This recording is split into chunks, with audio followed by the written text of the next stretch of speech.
One autumn night, a 16-year-old Japanese high school student went out. Unexpectedly, tragedy struck just 500 meters from his home. There was one witness who saw the whole incident. Later, the police also found the murder weapon. However, there was still no progress in the investigation. It gradually became a cold case, until 10 years later, the police received a tip. The truth was finally revealed, but the killer's identity surprised everyone.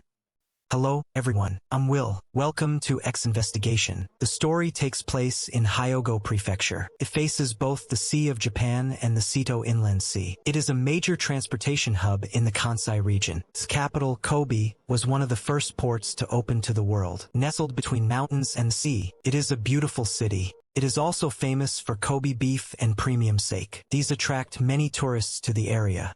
After the Great Hanshin earthquake at the end of the last century, many residents were forced to leave the city center. They moved to Kita Ward in Kobe. This area gradually developed into a dense residential district. Satoshi Tsutsumi's family was one of those who moved here. The husband ran a local electronics company. His wife, Masako Tsutsumi, worked as a caregiver at a nearby nursing home. Together, they raised 4 children. Life was simple and happy. However, no one expected what would happen. One day in 2010, tragedy suddenly struck this family, completely changed their fate.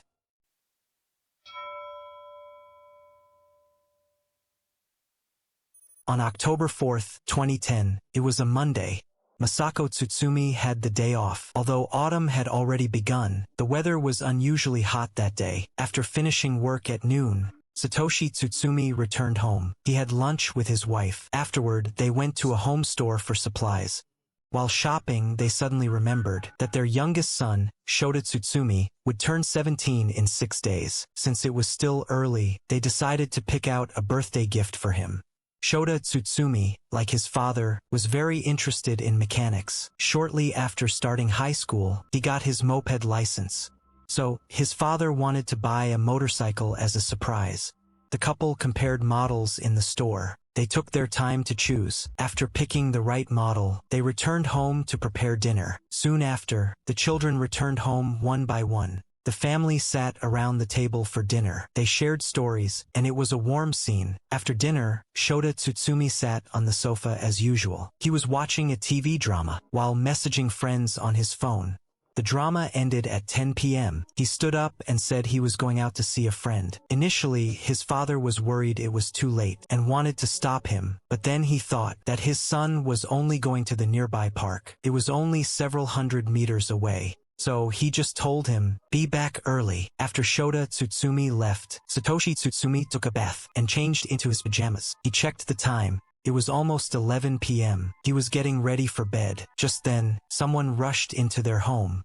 This person was a close friend of Shota Tsutsumi. They had known each other since childhood. Their homes were very close, and he often visited, but he had never been this panicked. Gasping for breath, he said, "Uncle, Shota Tsutsumi is hurt." Immediately, Satoshi Tsutsumi rushed to the scene. The location was only 500 meters from his home. A police car was already parked by the road. He pushed through the crowd.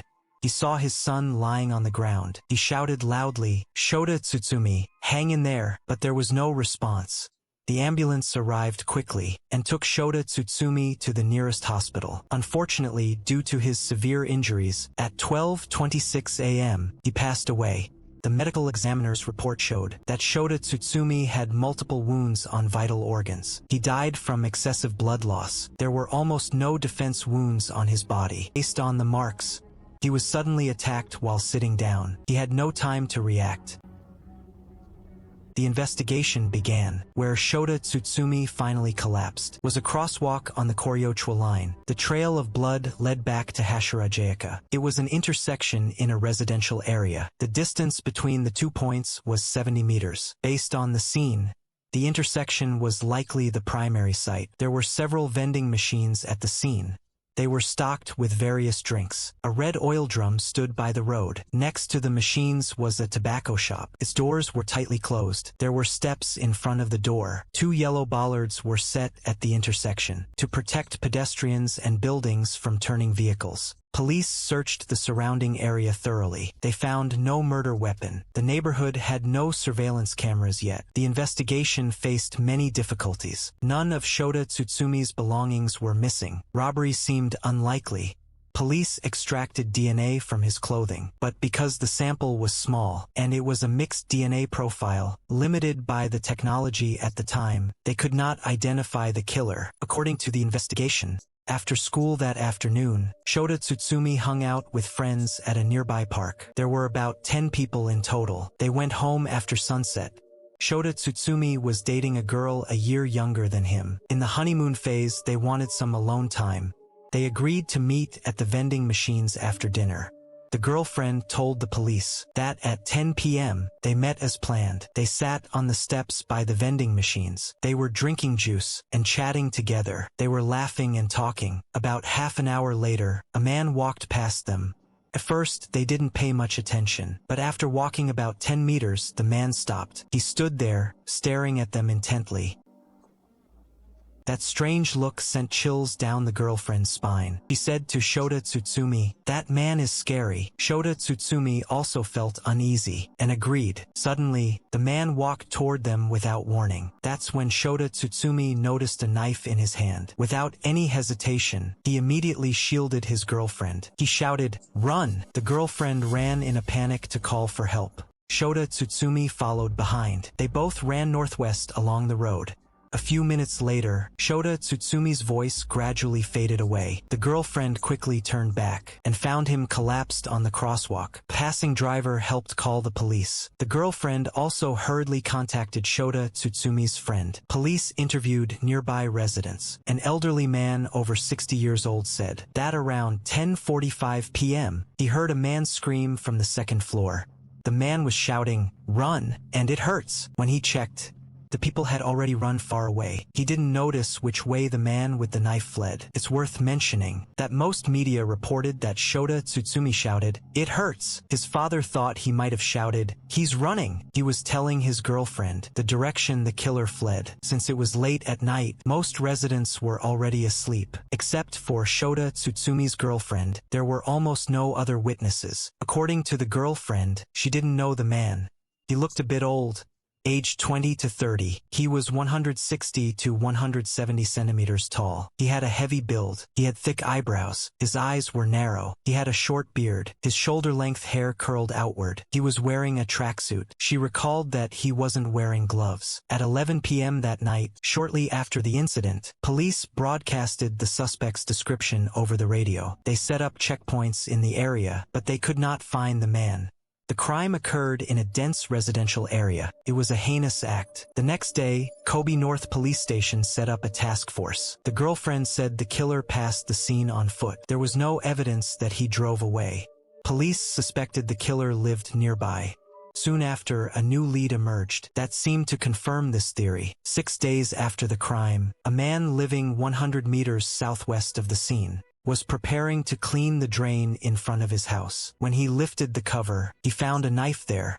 Considering the recent murder, he immediately called the police. Tests confirmed the DNA on the knife matched Shota Tsutsumi's. It was likely the murder weapon. Unfortunately, no fingerprints were found on the handle. In the early stages of the case, police had conducted a thorough search of the area. They did not find the weapon then. They suspected the killer took it home after the crime.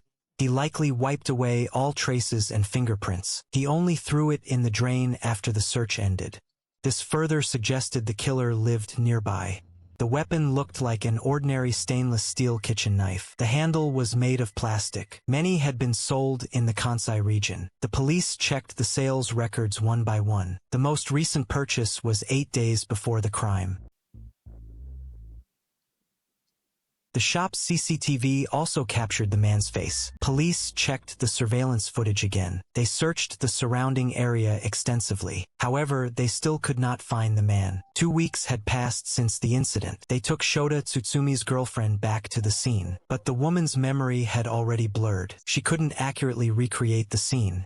She was the only eyewitness at the scene. Shota Tsutsumi's girlfriend changed her testimony often. Her statements were quite contradictory. She once claimed something specific. Shota Tsutsumi kept urging her to run away, so she didn't notice the attack process. Later, she changed her story again. She said she saw the killer attack Shota Tsutsumi. Her description of the killer's clothes changed. There were inconsistencies in her accounts. The incident happened very suddenly. Shota Tsutsumi was sitting with his girlfriend. The killer did not harm the girlfriend. Instead, he walked straight toward Shota Tsutsumi. Police believe it was a targeted attack.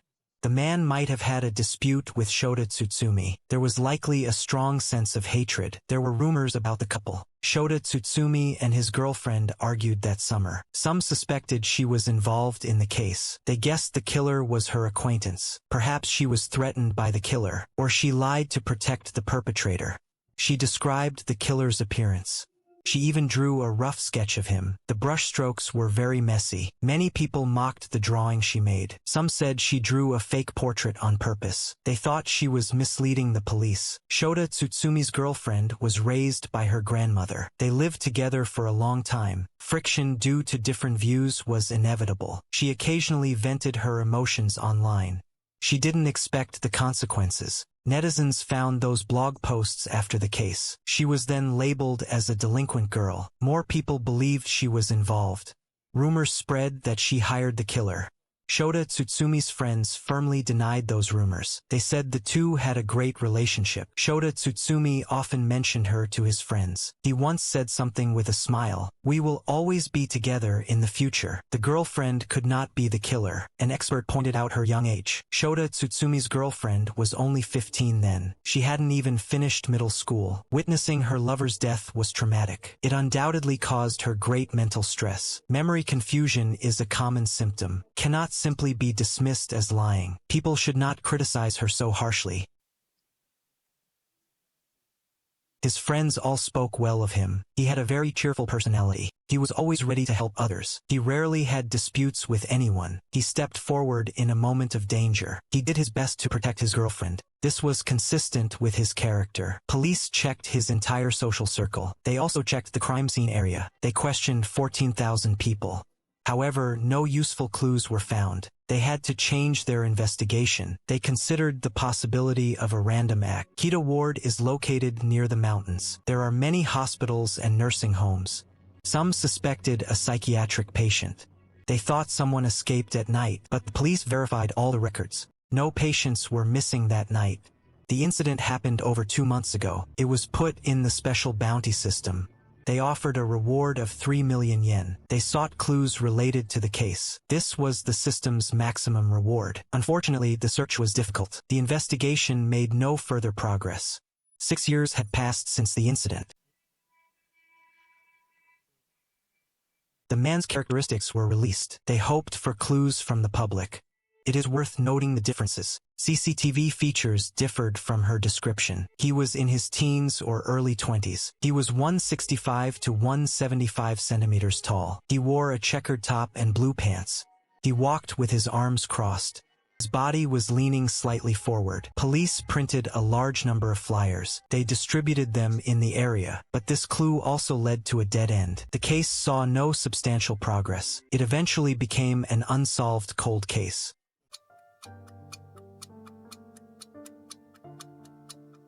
The incident changed everything for them. Satoshi Tsutsumi's family life was altered. They faced the pain of their loss. The killer had not yet been arrested. They endured unprovoked malice and slander. It was late at night when it happened. Shota Tsutsumi went out to meet his girlfriend. Some saw this as a sign of rebellion. The site was near a shop selling alcohol. Shota Tsutsumi had long hair in his photos. His hair was also dyed blonde. Many people viewed him as a delinquent. Rumors began to spread after the incident. People said things about him online. They said he only went to school twice a week. He allegedly rode his motorcycle all day. They said he was in a biker gang. They claimed he smoked and drank. They even said he was involved in theft. There were countless rumors like these. Some even made very cruel comments. They said his passing was not surprising, but these were far from the truth. His father, Satoshi Tsutsumi, spoke out. He said Shota Tsutsumi wasn't a top student, but he was just a bit mischievous. He was definitely not a bad child. He dyed his hair during the holidays. He dyed it back to black for school. He rarely went out late at night. He didn't hang out with idle people. He was the youngest of 4 children. Shota Tsutsumi was a very likable young man. He had a very good sense of humor. He was very funny and engaging. He always talked with his family. He made everyone in the house happy. He was influenced by his older sister. He liked baseball since elementary school. Shota Tsutsumi showed a strong interest in it. He joined a youth team in 4th grade. He graduated from middle school later. He entered Kobe Koryo High School. It was a very strong baseball school. He had trained very hard back then. He wanted to join the baseball team, but the skill gap was too large for him. He eventually decided to give up. His passion for baseball did not fade. He often helped the younger students. His school textbooks were brand new. They showed almost no signs of use. But his baseball directory was worn out. He started liking motorcycles in high school. Shota Tsutsumi became interested in riding. He self-studied for a moped license. He also worked while he was in school. He had a job at a local golf course. He worked part-time twice a week. The job started 2 months ago. It was during the summer vacation. Shota Tsutsumi helped at an appliance company. There were many short-tempered workers, but he got along very well with them. He actually became friends with them. This experience changed his perspective. He thought about joining his father's business. His father was very happy about this. They were both looking forward to the future. No one expected the tragedy to happen. Shota Tsutsumi met with an accident months later. Satoshi Tsutsumi was devastated by the loss. He fell into deep self-blame and grief. He made a memorial near the vending machine. It was on the steps at the scene. He cleaned the memorial point regularly. He placed fresh flowers and some cola. It was Shota Tsutsumi's favorite drink. He often talked to the empty street. Who on earth is the killer, and why did he choose you? It became the driving force that kept him going. Despite being plagued by various online rumors, he spent his free time browsing through forum comments, hoping to unearth any possible clues.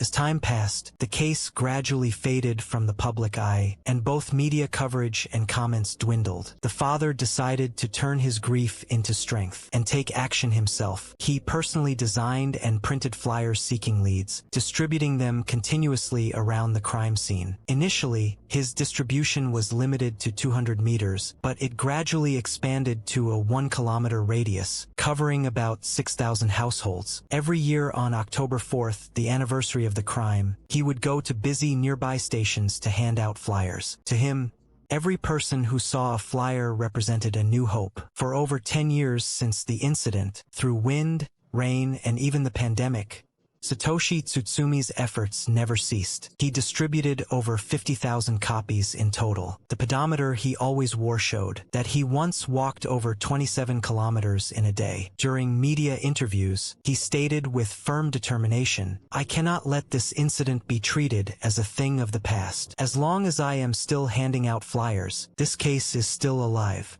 Satoshi Tsutsumi also joined a support group in Kobe, actively communicating with the bereaved. He also studied law through university correspondence courses and attended trials at the Kobe District Court. Though he knew the investigation had stalled, Satoshi Tsutsumi still frequently visited the police station. His purpose was to remind the police that a family was still waiting for justice.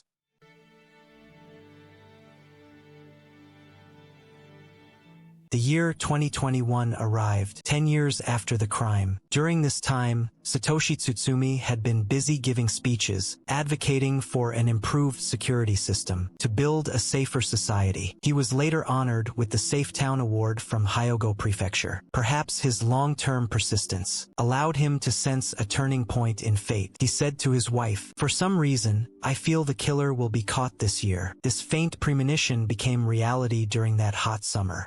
On August 4th, 10 years and 10 months after the crime, at 11:48 in the morning, Satoshi Tsutsumi and his wife were watching the Tokyo Olympics. Suddenly, the phone rang.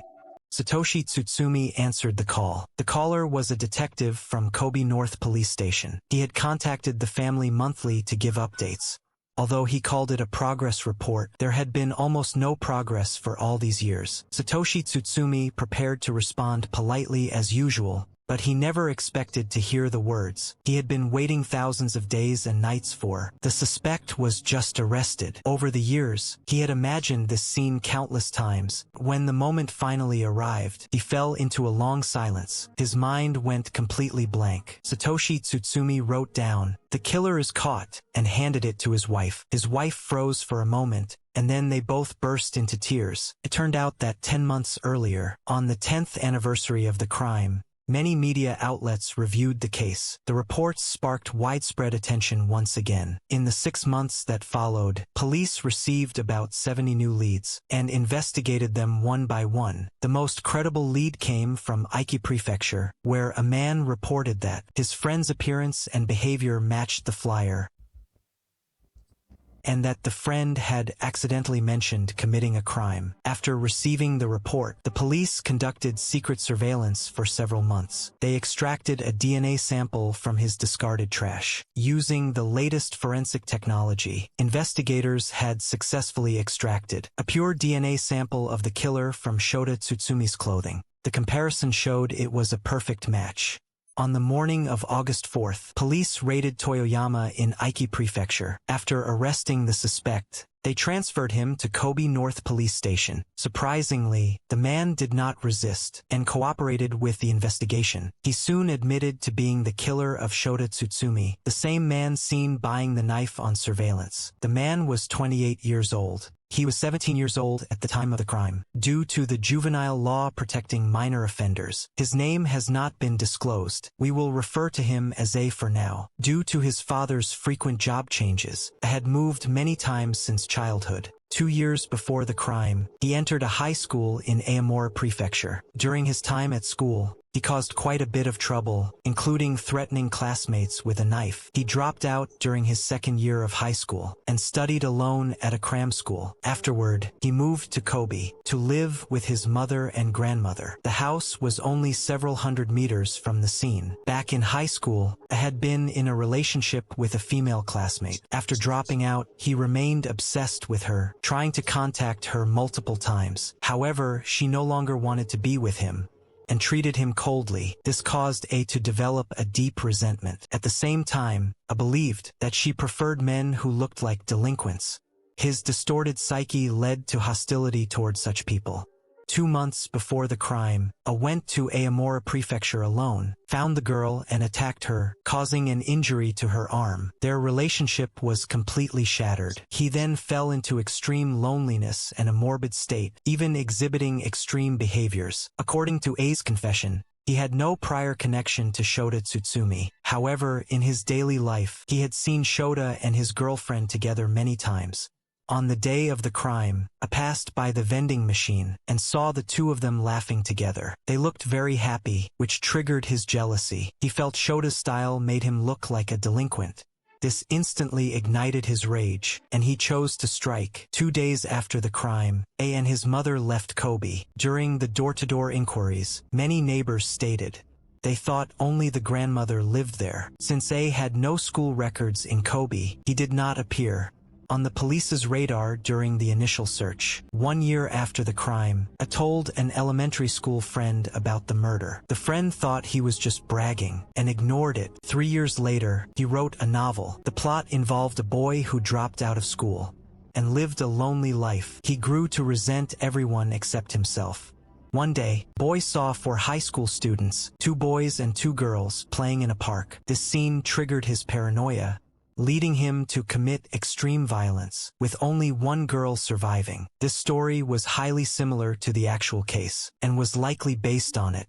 Later, A moved to Aiki Prefecture to live with his parents. In the eyes of his neighbors, he was almost invisible. He rarely went out and almost never greeted anyone. A worked part-time at a local supermarket and also ran a YouTube channel, sharing photo editing tips. Colleagues said he spoke very little, but was a serious worker who was never late or absent. No one imagined he had committed such a cruel crime. After news of A's arrest broke, netizens found his social media account. His last post read, I believe, if we view things from a collective rather than personal perspective, and act with altruism rather than self-interest, then even if our troubles do not vanish, they will be greatly lightened, allowing us to live a more pleasant life. This rhetoric stands in ironic contrast to his actions. During these long 10 years, Shota's family suffered through grief and public scrutiny, feeling every day like a year. Meanwhile, A lived a normal life, as if nothing had ever happened. This caused the bereaved even more pain. They hoped for A to be brought to justice soon, to find a small measure of solace. 12 years after the crime, the case was heard at the Kobe District Court, using the lay judge system. Because A was a minor at the time, the case fell under Japan's juvenile law. According to regulations, defendants under 18 should be treated with leniency. However, in the legal provisions, for cases that would normally result in fixed-term imprisonment, there are no specific reduction rules. For cases that would normally warrant life imprisonment, it specifies a sentence of over 10 years, but less than 15 years of fixed-term imprisonment. To avoid this particular clause, the prosecution argued for fixed-term imprisonment, and that the maximum limit of 20 years of fixed-term imprisonment should be applied. However, in court, A changed his story, saying that he did indeed harm Shota at that time, but he didn't intend to take his life. The defense attorney pointed out, after A dropped out of high school, he showed strong social anxiety and low self-esteem, suffered from auditory hallucinations and delusions, and was in a state of mental disorder during the crime. He lacked full judgment capacity. The defense argued for 8 years of fixed-term imprisonment. However, the psychiatric evaluation showed that A had no mental disorder. The possibility of him malingering was high. In court, Satoshi Tsutsumi questioned A directly. He asked, "Do you know how much Shota suffered back then?" The defendant replied coldly, "I don't know. Since I haven't experienced the same thing, I can't say I understand." When asked if he had considered surrendering, he stated, "When I was 18 or 19, I didn't realize the severity of the situation. Later, my memory of the case faded, so I never considered surrendering." Then Satoshi Tsutsumi pressed further, "Do you understand now that some lines must never be crossed?" A replied that he did. He only understood when he was around 27 years old. After a period of trial, the court found A guilty of murder. Considering he was a minor at the time, and had no prior criminal record, he was sentenced to 18 years of fixed-term imprisonment. Under the restitution order system, he was ordered to pay 93 million yen in compensation. He appealed the verdict. After a series of legal proceedings, the Supreme Court finally upheld the original sentence. In March 2024, 13 years later, Satoshi Tsutsumi filed a civil lawsuit against A and his parents, seeking 149 million yen in damages. He believed A's parents failed their duty of supervision, and might have helped A escape after the crime. This delayed the investigation for over 10 years. Satoshi Tsutsumi said, "As the bereaved, our demand is not about the money. It's about clarifying responsibility and finding the truth. We will not back down an inch. We will never give up." During the trial, A's mother stated that she had doubts the day after the crime. She asked her son if she could trust him, and he gave her a positive answer. She didn't look into it further. She also argued that, out of concern for her son's mental state, she left Kobe 2 days after the crime. In fact, after moving, A hinted he might have hurt someone. But his mother thought that since they lived near the scene, A was in shock from witnessing the event, and was hallucinating when he said such things. When asked if he regretted his actions around the time of the crime, A's father said he had no regrets. "I made the best judgment possible every time." The civil lawsuit is still ongoing. The court is expected to rule in March 2020. Now, Shota's parents are over 60 years old. They waited until their hair turned gray to finally learn the truth. Every year on Shota's death anniversary, Shota's friends come to visit. Watching these kids enter college or the workforce, the couple often imagines how Shota would look grown up. But that boy was left forever in the autumn he was 16 years old. The legal punishment and the truth revealed are not only the best consolation for Shota, but also lift the heavy stone from the parents' hearts, allowing them to live out their remaining years in peace.